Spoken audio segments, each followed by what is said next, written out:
Hi, I'm Peggy Farron, and you're watching the Understand Photography Show, where we talk about travel, nature, and fine art photography. Welcome to episode 135. We're going to be talking to nature and wildlife photographer Jennifer King, who, if you don't know who she is a big-time up-and-comer. So stay tuned, because we're going to talk about creative compositions. The Understand Photography Show is first a podcast, and so if you're watching it on YouTube or on Facebook and wondering why we don't have any photographs, it's because we're mostly a podcast, but we do put this show on YouTube and Facebook as well. So be sure to sign up for one of our freebies on our website. Our website is understandphotography.com, and you'll see right on the front page it says click here for freebies. We've got a lot of different things. We've got downloads, how to get tack sharp images every time, travel tips, what camera should I buy? I don't know, there's I think 6 different downloads and a couple of different videos and things like that. That's right on the front page of understandphotography.com. We also have a couple of Facebook groups where you can share photos, get tips, and ask questions. The Understand Photography group is our main group, and that's for general questions about photographies, to share, to get critiquing, things like that.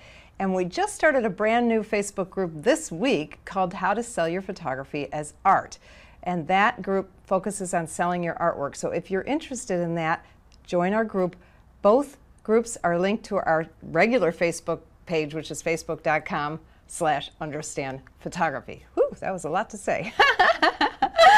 So Jennifer King is an internationally acclaimed photographer, workshop leader, and speaker.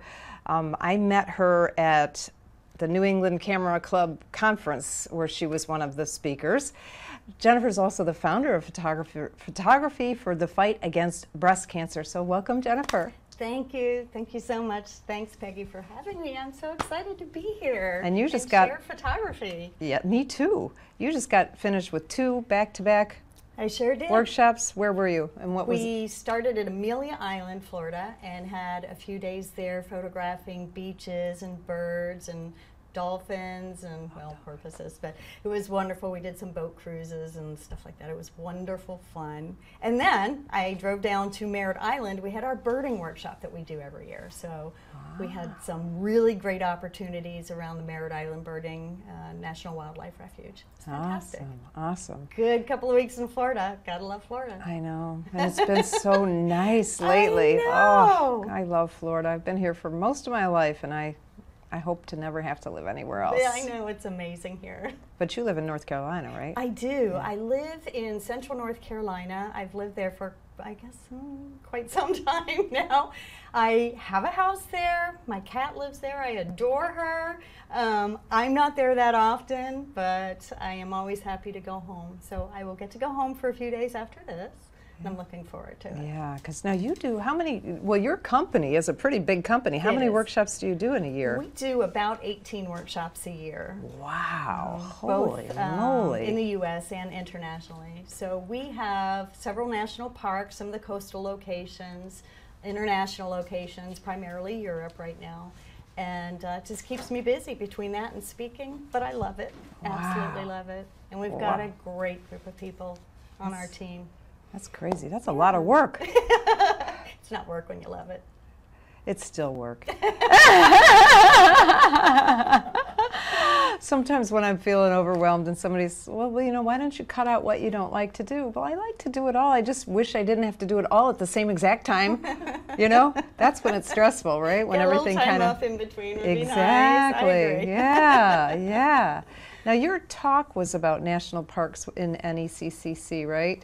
I do parks on, I do a talk on national parks, and I do talks on composition primarily. That's what my background is in. I'm actually an artist and designer, and that's actually how I started.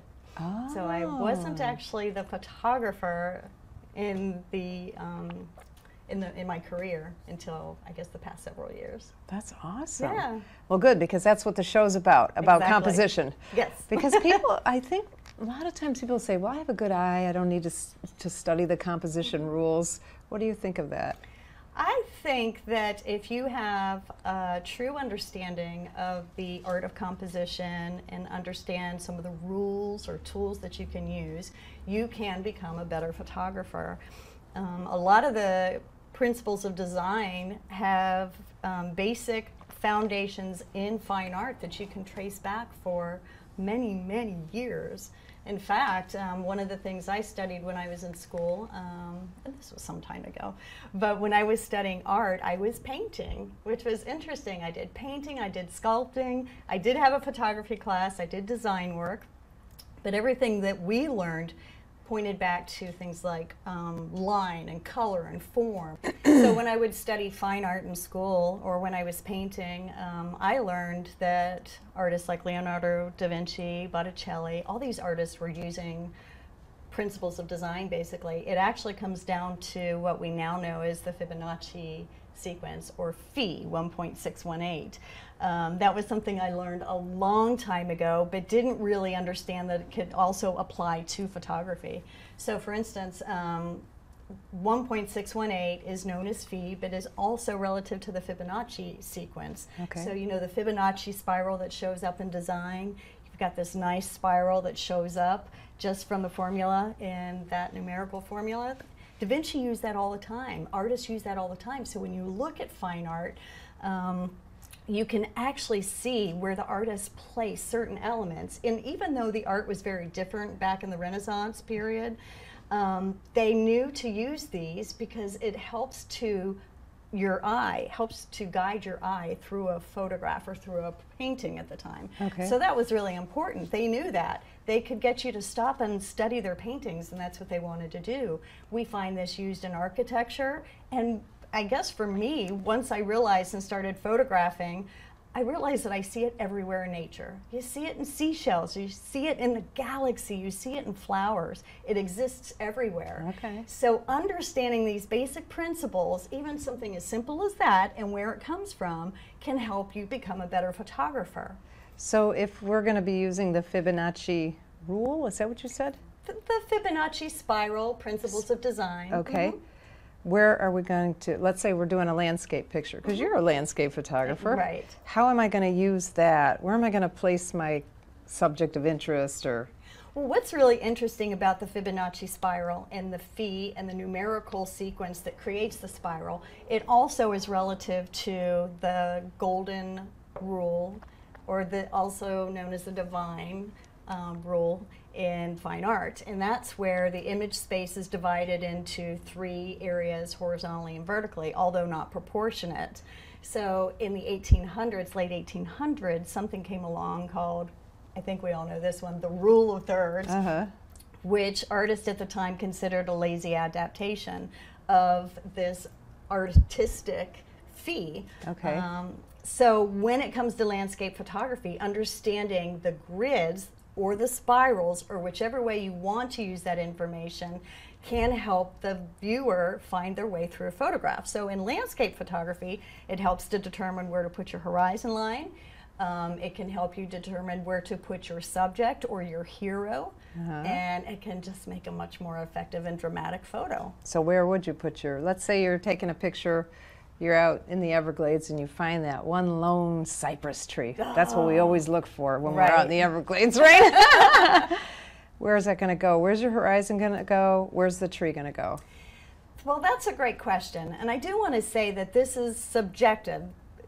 There are rules, but understanding the rules and breaking them are 2 different things. So that comes down to an artist's choice. Okay. But if you know certain elements that can help improve a photograph, and you know them subconsciously, you can approach that subject artistically in the field and then start to say, well, maybe I want to put it on the rule of thirds. Maybe I want to use a different grid. Maybe I should have the horizon in the middle and put it dead center.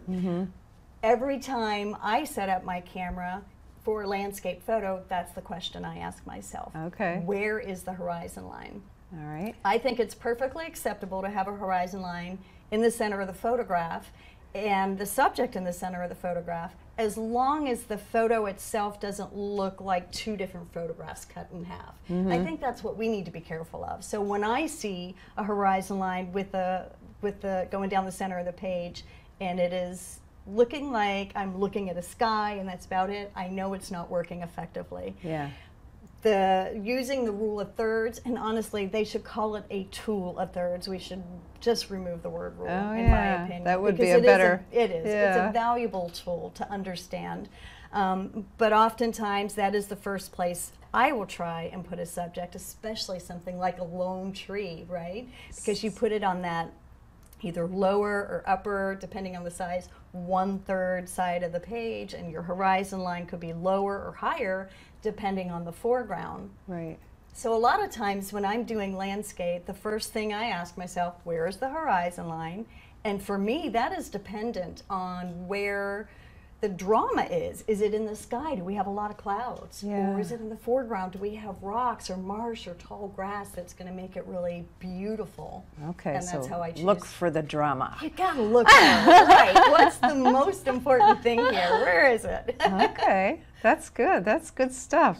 So how do you know how much of the frame your subject of interest should occupy? Oh, well, that's a very good question. I find that it's important to understand the simplicity of photos and photography. That helps anybody that's getting started in photography or helping to improve their vision to produce better images. And I think just by working and working and working, you start to develop an eye that'll help your subconscious tell you where that best spot is. Okay. So in other words, does it need to fill the entire frame? We're talking about this tree. Well, it could. You can completely cut off the tree at the edges and just have the trunk, especially if you have some beautiful colors behind it. Or maybe the sky is so dramatic that it's really small off in the distance and all you see is a tree with all the colors. Okay. There's a lot of artistic freedom when it comes to photography, as you know, but especially with landscape photography. Yeah, so you're just going to work. It sounds to me like you're just going to really, really work that scene. You're going to try the tree over here, the tree over there, the horizon here, the horizon there. You're going to zoom in, you're going to zoom out. That's exactly right. Until you find the right. Yes. And sometimes, at least for me, I don't even know until I get home and I put it on the computer. And then I'm happy that I have different options. Right. Well, perspective is very important. So walking up to a scene and just putting your camera down and thinking you can stay in one spot, you may get a perfect shot, but you're missing a lot of opportunity. So moving around the scene is very important. I try and go high. Sometimes I get down on the ground, move to the right or the left, 10, 20 feet. Each one of those angles can give you a different perspective that work really effectively, and like you said, when you get home you have more options. Something else that I noticed is when I look at an image on the back of the LCD screen, I may love a photo and I get home and on a bigger monitor it's like, you know, that's not as effective, and then vice versa. Yeah. I may not notice one in the field, get back to the computer and say, wow, that really works. So the size of what you're viewing can also have an effect on which photo that you choose. Yeah, yeah, I totally agree with that. All right, so what about negative space? Is there a guideline to using negative space? Because one of the things that I see with a lot of beginner photographers is their subject is too small for the picture. I don't know, they're like afraid to get close to people or to the subject or something like that. Yeah. But on the other hand, I love a good picture with like a couple of birds and the rest of the whole huge picture, nothing but sky or something. Sure, absolutely. So is there a way to determine you know, there are guidelines, I suppose, for negative space. I think it's something that we want to look at for certain situations, especially if you like minimalist photography. Negative space can work in your favor. I try and stay away from the 50-50 negative space because to me, if you have 50% negative, 50% positive, unless you're going for a very graphic look, you know, where's the balance? Yeah, you're fighting with each side or whatever. Right. But the minimalist approach, where you have maybe just a couple of birds here and a lot of negative space, can work really effectively, and that's a very nice look. Yeah. Of course, the cleaner the image, the more it will pop off the page, basically. So if you just have a couple of birds flying in a beautiful blue sky, a couple of clouds, or maybe they're flying with the sun setting behind it, it's a much more powerful photo. Okay, okay. All right, so what are some of the ways to control the viewer's eye? Oh, I love this one. Okay. Well, there are many. Some of my favorites are things like leading lines, foreground details. All right, go into detail. Let's talk about leading lines, because everybody talks about leading lines, but you know, because I critique a lot of beginners, they don't get it. No.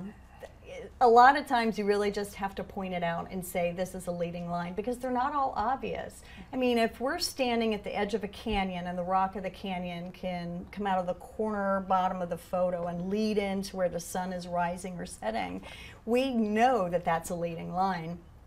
But oftentimes leading lines can be something as simple as a wave coming up on shore, and if you've timed your exposure correctly, creating a line or some fingers going back out into the water, into the ocean, and that's also a leading line. Yeah. When I'm teaching, one of the first things I will do is I will have people sit down, I should say put their tripods down, and say, what lines do you see? You see a horizon line first, usually. That's where your eye's going to go first. But what else do you have in your landscape? Is there a line? Is there an obvious line? Can you create a line by finding some natural curve in a grass line? Can you walk around your scene and see if you can find something away from where you first set your tripod down, and maybe you'll find something you didn't expect, like some rocks that you can create a line, something that's going to point the viewer into the center of the photograph or into the cross point where you want that hero to be. So for instance, if you have a really beautiful beach scene, you have your palm tree over here, you want to keep it small and off in the distance, I would be looking for something maybe along the shoreline that would create some grass, just to kind of point the viewer into the photograph towards that tree. Okay. Our eyes will always follow a line. They're just designed that way. Yeah. So if we can get the viewer to stop long enough to look and give them tools like leading lines, it helps them find their way to where you want them to go. And obviously you've chosen that tree as the artist and photographer to be your hero and your subject. Okay. One of the things I learned from Clyde Butcher is to never put a horizontal line in the front of your picture, because it stops people from entering the picture, is basically what he said. And I thought that was really a good way to put it, because I always thought about the leading lines, but I never thought about the lines that would stop you. Lines can stop you dead in your tracks, and I see that a lot in landscape photography, especially if the horizon line is dead flat in the center and there's not much going on, you know, that breaks that border, so to speak. But that's not to say, in my opinion, that all rules have to be followed. I mean, some of the best artists have been the ones that have broken the rules. Yeah. But I will say that if you have a hard line in the foreground, it can be very distracting, but a soft line can actually work. Okay. So if you're using a different depth of field, and maybe, you know, you have a grass line that's hard until it gets to a mountain ridge, but you allow it to fall soft, or the colors are different, it can work in some cases. Okay, that sounds nice. Okay, so what else about controlling the viewer's eye besides leading lines? Well, for me, foreground details are very big. They're actually one of my favorite styles of photography. And I think dramatizing something and creating some depth and dimension in landscape is extremely important. So when I go out to photograph, my mind is thinking multiple things. Now, these are design principles I've known for a long time, so they're already spinning in my head. I don't have to necessarily stop and force myself to think about them, but as a beginner, we do. So I get to my location, I think about horizon, I'm looking for leading lines, and then I'm looking for something to put in the foreground. Okay. So a good example would be, let's say I'm at Washington Oak State Park in Florida, up the coast a little bit. That's a really great place. It has some coquina rocks and some moss growing on them. It's beautiful. Where is that? I don't know that. Oh, it's south of St. Augustine. Oh, okay. Right on the coast, and it's really amazing. Instead of just standing up at the beach and getting some of those rocks from eye level, I actually get down really low to the ground. I'm lowering my tripod, I'm getting my camera very close to those rocks so that I'm exaggerating the size of the foreground. Okay. That does a couple of things. One, it really adds a lot of drama, sometimes a lot of texture in the foreground that you kind of want to reach out and touch. And other times, it just helps the viewer find a place to step into your photo. Okay. So if you ever look at a photo that has a rock or maybe a flower right in the foreground, you kind of feel connected because you can reach out and touch it. Okay. And because I get to go to so many wonderful places and photograph, I want my viewers to feel like they can step into the photograph. So I am always looking for something in the foreground, exaggerated. Now, it is going to appear larger because I'm actually distorting the space, but it really does have a very dramatic effect, and I am creating something that has dimension and depth and helping people feel connected to that scene. Okay, so do you need to have something in the background that it's leading to? What would that be, like a mountain or a tree? Sure. Or is that what? Or even just the sun rising. Oh. So if I were at Washington Oaks, which I was just talking about, I would be low to the ground. I have to consider my f-stop because that becomes an issue. I can't use a shallow depth of field because everything in the background is going to be soft. I have to open up. So usually I'm somewhere around f16, f18, maybe even an f22. Okay. I'm very close to that foreground in cases like When you say very close, you're talking like 10 inches? Sometimes even closer. Wow. Yeah, as close as I can get and still get focus. And how wide is your lens when you're doing that kind of shot? Excellent question. Yeah. I really just use the wide angle lens when I'm doing that because the wide angle lens is designed, you know, to have a very vast aperture as opposed to a telephoto. I could not achieve that effectively with the telephoto. Right, because you would compress the whole background, would be gone. Exactly, yeah. Right. So because I'm very close to the foreground, I'm using something like an f16. Okay. I'm focusing in the appropriate place for my camera lens to be focused, usually about 1/3 in.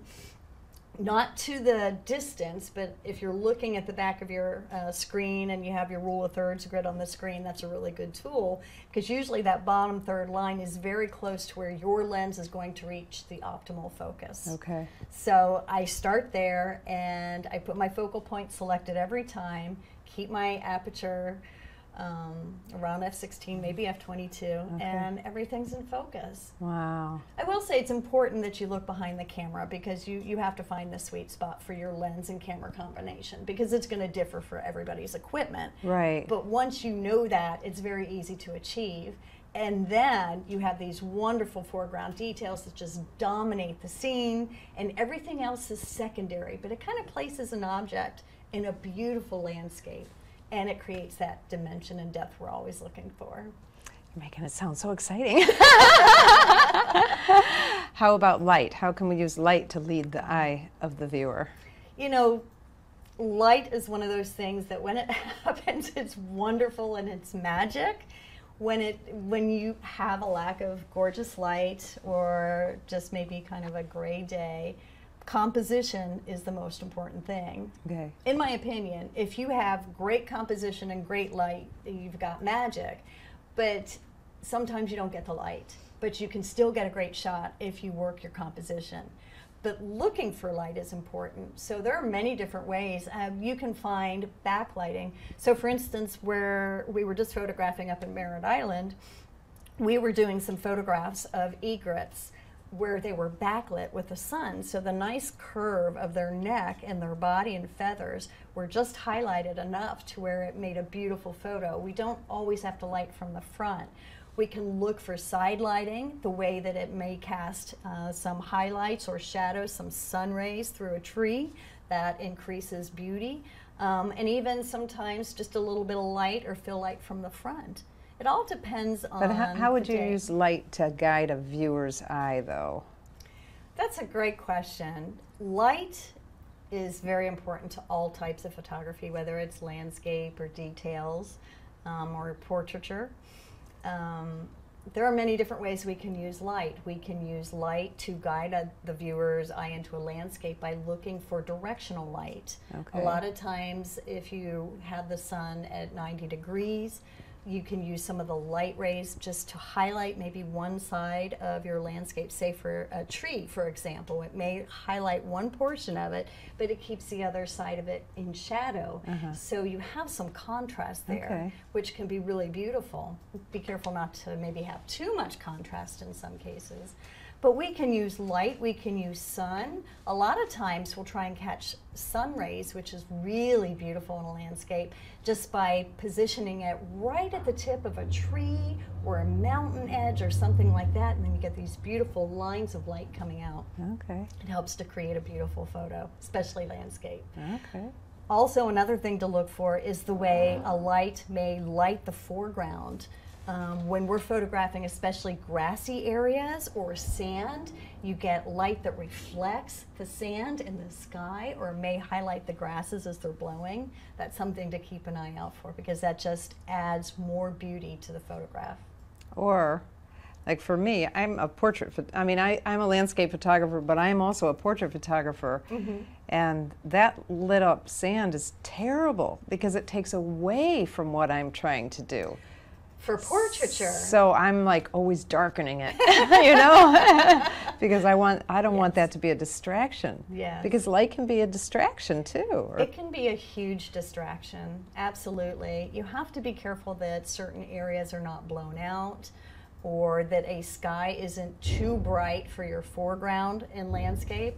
I use graduated neutral density filters. You probably know I'm a Stingray ambassador, so best filters on the market in my opinion. But we will use graduated neutral density filters in the field for landscape, and that helps balance out the light in the sky with the foreground. I also use Adobe Lightroom, so there's a tool in there to help control it in processing. But when I look at a photo that is a landscape photo and the sky is too bright, my eye automatically goes there and I don't notice anything else. So I think that balance is really important. Okay. And we can control that. And would it be the same with color? Yes. I mean, color can add or detract from where you're trying to lead the viewer's eye, right? Exactly. I'm always looking for complementary colors, especially from the beach. You know, you've got nice warm sunshine, cool tones, especially if you can get a little blue color in the water. It's just really beautiful. So I am always looking to use colors that complement each other. Sometimes in nature that doesn't necessarily happen. If I cannot find colors that work well together, I sometimes move on or try and dramatize it by simply going to black and white, which is also very dramatic. So even though colors work really well together and I'm looking for those tones and balances, I can also visualize in black and white to see if maybe a scene I'm working on would look better without color and in monotone. Do you think black and white, do you think it's easier to lead the viewer's eye if you have a color photo or a black and white photo? Or does it depend? I think it kind of depends. I'm thinking that through as I'm asking it. Yeah, I think it depends. And it can be effective in both and distracting in both. So you really have to study your images. And I spend a lot of time studying them. I think that's very important. You can study in the field. You look for these things all the time. Learning photography and learning creativity and composition, there is some trial and error. There are principles of design that will work for one location and not another. So knowing them and understanding them and having them become second nature is very important, because then you can mentally ask yourself these things quickly when you're in the field and you're automatically looking for them and you know whether they're going to work or not. Again, beginners, everyone starts somewhere, right? So we have to learn, but once we get into it and we start applying these things and we practice, it's much easier for us to know when we see the result whether it has been effective or not. Yeah, it is, I know. And it helps to, you know, I mean, we started these Facebook groups because people, you know, privately email me their portfolios. I'm sure that happens to you, and I'm like, I don't have time to look at everybody's. I mean, I wish I had that kind of time, but I don't. So the Facebook group, everybody helps each other. But I agree. If you have the thick skin to get your photographs critiqued, you can learn so much. And you can also learn just by watching, like the Professional Photographers of America, you can watch their judging online. Well, if you remember, I think. I'm not sure. Anyway, but it's so helpful just to hear what the judges have to say and things like that. But I'm a big proponent of taking classes all the time too. I love online classes because I can do them late at night while I'm doing other things and things like that. Okay, so what about your horizon? Does it have to be level all the time? Does it have to be perfectly level?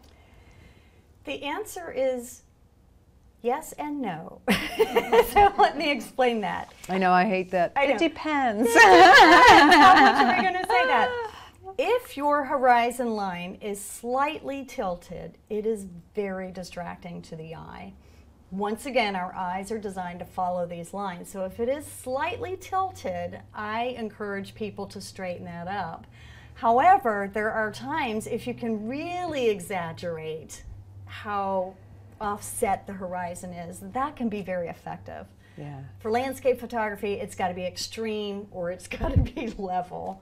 Other styles of photography may be not so important. A lot of times with wildlife, I'm not concerned about the horizon. I'm using a shallower depth of field. I'm really just trying to get some color in the background. So it doesn't have as much importance there as it would for landscape. But again, you just have to play a little bit. You have to play. And that's this is, gosh, 15 years ago. I had an assistant when I don't really do weddings anymore, but I did at the time. And he would walk behind me and go, tilt, tilt, tilt. Because he came up with the coolest pictures, and I'm like, I have to remember to do that, but I never could remember to do it. Tilt, tilt. You're right. I've seen great portraits with just that angle. But even some of the landscapes, Joe has some street photography where he's turned the camera a little bit of an angle, and it looks so cool. Oh, I bet, yeah. So it's street photography would be great for coming up with angles. Thinking of it, thinking of it, thinking of it. That's the hard part, is to remember to try all these different things. Because I think a lot of photographers are like me. I'm not a patient person. It's not one of my strengths. So, like, I don't know that I could ever be a bird photographer because you have to be patient to be a birder. You do. And I just don't have that strength. So I'm like always like, okay, I took the picture, let's move on kind of thing. And it's like, just sit there and try to think of different things. And absorb it. Absorb whatever you're photographing. Don't be in a rush. Take the time to study. And like you said, just being a part of some of the Facebook groups and critiques are extremely important. This is how we learn. I agree. I agree. When I was studying fine art and design, I was studying from the masters. That's where we learn. So it's important to understand what they did, to look at what they did and try and relate to their images. Yeah, it's important. What about vertical lines? What's more important? Vertical lines to be straight or horizontal lines to be straight? If you have to choose one or the other in your picture. I would probably go with the vertical line, and because I am a nature photographer, a lot of times I have tree lines that are close to the edge of the page that are not growing straight. So for instance, in my framing, I may have a grouping of trees, say from Winter in Yellowstone, and they're just a little tilted by nature. They're not growing perfectly straight. Well, if it's close to the edge of my frame, that not straight line can be very distracting, and that's when I would account for that, saying, okay, the vertical line is making me look like it's tilting this way, so I would correct for that. Yeah, I usually do too. Yeah. But sometimes I kind of go in the middle. If there's like a lot of lines and I just can't decide and they're all kind of crooked, I'll just kind of make it as straight as I can get it, Yeah. Okay, what are some ways to isolate our subject from the background? Great question. Depth of field, probably the best way. Depth of field, especially a shallow depth of field, when I am taking photographs of people, wildlife especially, if I can help them to pop off the background, it just makes the image better. So I'm usually using a very shallow depth of field. So for instance, with the birds, I was just using an 800mm lens, so I had a very, very shallow depth of field, and the birds stand out and everything is very nice and soft in the background. If I'm photographing a person, I'll do the same thing, although I may be at a 2.8 or a 4.0 f-stop, depending on how close I am to them, because I don't want to see that background necessarily. I think it's more effective to have a nice, soft environment. However, street photography is very different. So if you're photographing a person on the sidewalk in Rome, then you want to capture that person's personality. So having the elements can be crucial to telling that story. So having an open aperture may not be the right way to go for that. But aperture, or I'm sorry, depth of field really is a fantastic tool. There's also vignetting, and I do that in processing a lot. Lightroom has a little slider at the bottom that says post-crop vignetting. I'll use that quite often when I'm doing detail photography or isolated flowers, wildlife especially, or people, because it just helps to draw the viewer's eye into the center with just a little darkness around the edges. So that's a good tool. Me too. Yeah. I'm big into vignetting. Yeah. And I like now that Lightroom has those choices that you just click on, light, medium, heavy, or whatever. I think those are the choices now. They make it so easy. I know. I know. Okay, so let's see what other questions we have. Why and when should we use parts of the scene to help frame our subject? So framing with the natural elements, I guess that's the question, right? There are many opportunities where you can use elements in nature to frame. You know, you may have trees in the foreground that have nice limbs hanging down that are framing maybe a pond or something off in the distance. So always look for things in nature that can help to frame your hero. And when I say hero, it's not necessarily the subject. It could be, well, let's say this for instance, we're photographing a bird. What is the hero? It's the eye. So making sure that part of the subject stands out is most important. Same with a landscape. I may have a pond and some trees to frame it, but it's probably going to be the sunrise coming through the scene or the sunset that's actually the hero. So I want to make sure that I'm framing that well, and that's most important. Now, where are you going to put the sun on a sunset picture? Is that when you're going to use it? I mean, do you put it in the middle? Do you put it on a PowerPoint? And what is a PowerPoint if people don't know? Oh, great question. Okay, so let's go back to the tool of thirds grid, which is basically, just by definition. You coined it. Yeah. Coined right here on the Understand Photography Show, Jennifer King.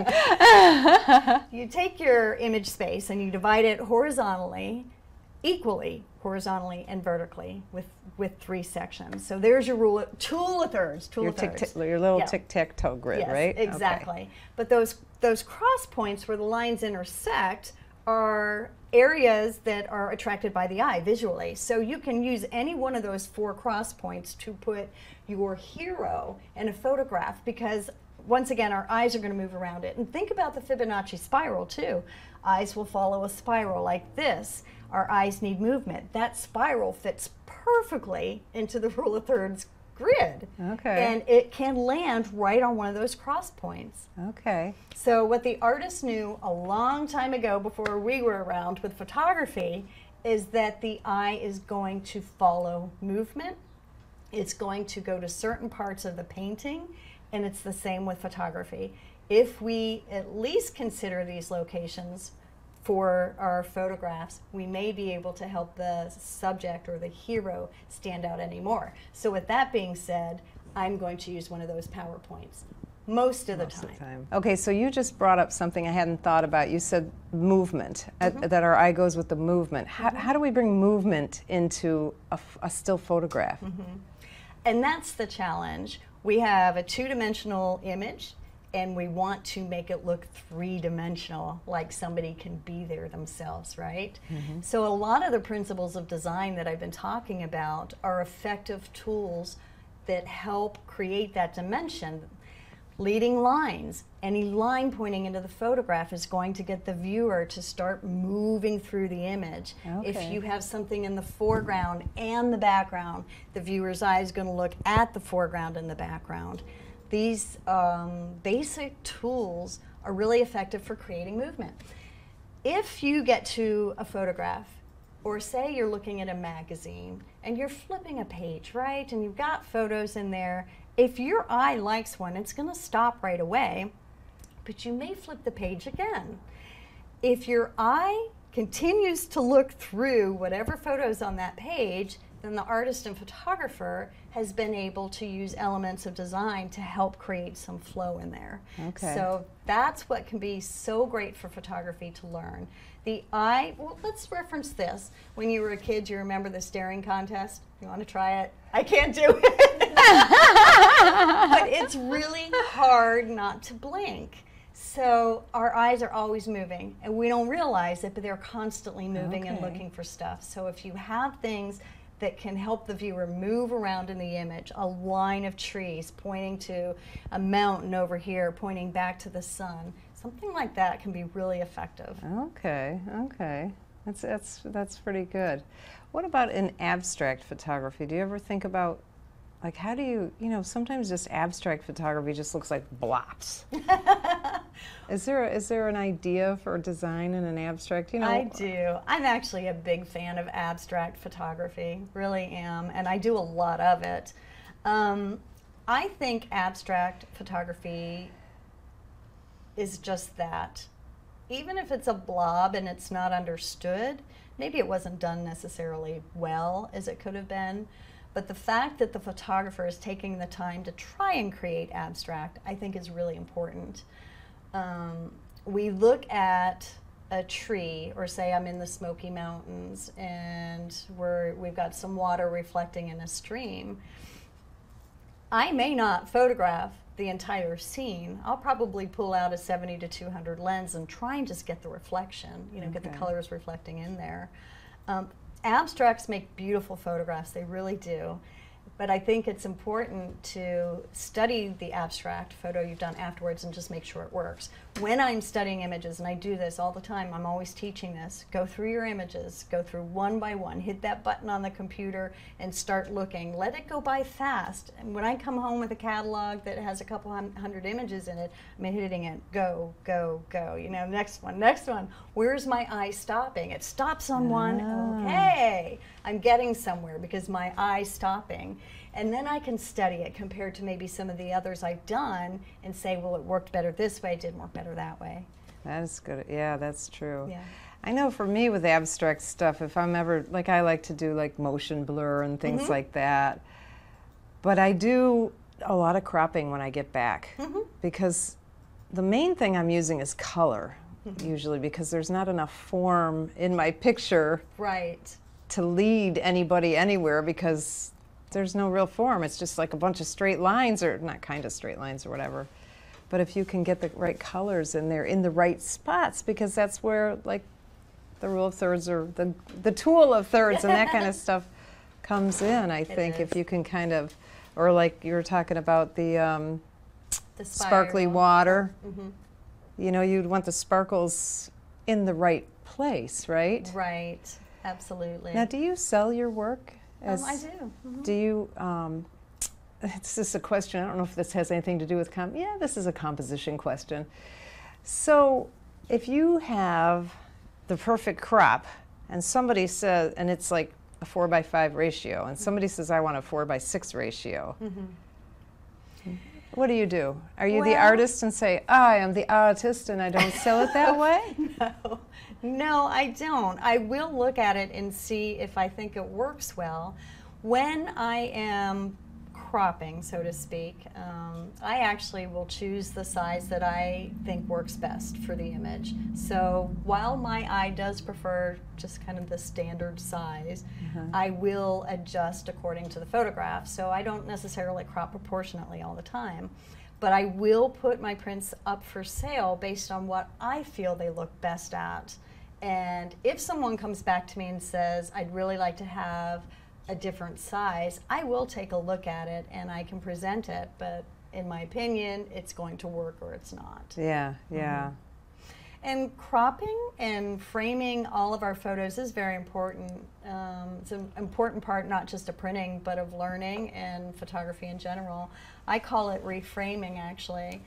There is a difference between cropping and framing, and that is when you get to your image, Sometimes cropping is just taking a little corner out, a little, reflection. What you were talking about, you get to your computer and you want to see, crop in a lot and see which way these lines are working for abstract. That's framing it differently. You're thinking, it's a mental process. Okay. So I call it framing. Framing, all right. What would you do differently if you could go back and do it again, had a longer lens in the field, something like that? What did you really want to achieve? Where's the story? Okay. That's the thought process when you get to processing. I like it. I like it. So I'm not cropping, I'm framing. You go framing. Exactly. All right, now, what's your next project? Well, I get You're going to go home. I know. Get to go home for a couple of weeks, and then I am going up to Pittsburgh. I speak at the Academy of Arts and Sciences up there. And from there, I head over to Scotland for a couple of weeks. Wow. Into the Smoky Mountains, England, Badlands, Palouse, Rainier. The list goes on. Iceland. I've got a packed year. All this year? Oh Banff, Valley of Fire. The best is yet to come. We've had a great year so far. We had winter in Yellowstone that was probably one of the best I've seen as far as the light and the snow. We had golden light. It was amazing. Couple of great weeks in Death Valley, had some rain, so we had extra drama. And then Norway and Florida. Wow. I was ready for Florida. I was getting kind of cold. I was gonna say, Yeah. I don't like to be cold. It's so funny because I've had this show now for 2.5 years, Wow. and people make comments. And I must say, I don't like to be cold in every single show because everybody seems to know that I don't like to be cold. Like Iceland does not appeal to me, Yellowstone in the winter. Too cold. I don't think so, man. Now, so you do a lot of public speaking and you do tours, and that is a lot. It is a lot. And that is yes. your career. Yes. And how long have you been professionally doing this? Since 2012. I had So one really, workship in 2012 at the It's end not of the that year. long to have the great success that you've had. You must be doing something right. Well, I love it, so hopefully that helps. Okay, and so where can our audience find out more about you? Well, you can always find me online, so jenniferkingphoto.com. And that's easy That's to easy spell. enough. Yeah, Jennifer You don't King spell anything funny. Photo.com.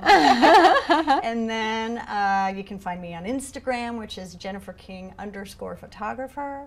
I'm on Facebook. Jennifer King Photography Workshops are listed there, and Twitter, and all the social media. So JenniferKingPhoto.com. Yes. And that will lead you to the other Oh, absolutely. spots Yes. too. So now, do you have any openings in your workshops this year? Oh, we do have a couple left. I think we have a couple spots for the Palouse and the Valley of Fire in Iceland. And when is the Palouse? The Palouse is in the end of July. We always do harvest. So I've got some local families I've gotten to know over the years, and they invite us onto their property. We get to photograph the actual harvest of the wheat fields, which is amazing. I love it out there. The people are wonderful. The light is beautiful. The wheat is golden, and the skies Now, if you've are never been dramatic. there, it's in the state of Washington. Yeah. Joe went. I've never been. Yeah, it's amazing. I love it. I'm going 2 places similar this year. Tuscany is one of them. Oh, yes. But the other one is the Moravian Fields in the Czech Republic. Have you ever heard of it? No. They call it the Tuscany of the Czech really? Republic, and I was just, because I'm going there anyway. Yeah. I was flipping through pictures and Pinterest trying to decide what to do, and I was like, oh my gosh. I'll have to check that out. So I was really beautiful. excited. So if you have openings, that's the tour to take, you guys. Maybe the other ones are just as good. They might be cold though.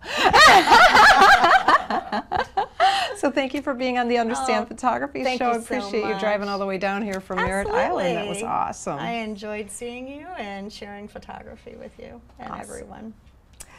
And to the audience, I'm hoping you will do us a big favor and write us a review on iTunes. It's so helpful to us. It helps us come up in the search engines. It helps us get more downloads. I promise I read all of the reviews. If you have suggestions for topics or for guests, please email me or if you have any criticism, don't put that in the review. Email me that directly at Peggy at understandphotography.com. Join us next week for Rich Smuckler creating fine art abstract images. Remember we talked about abstract images? Well, we're going to go into more depth. I'm Peggy Fair, and thanks so much for watching the Understand Photography Show. Get up!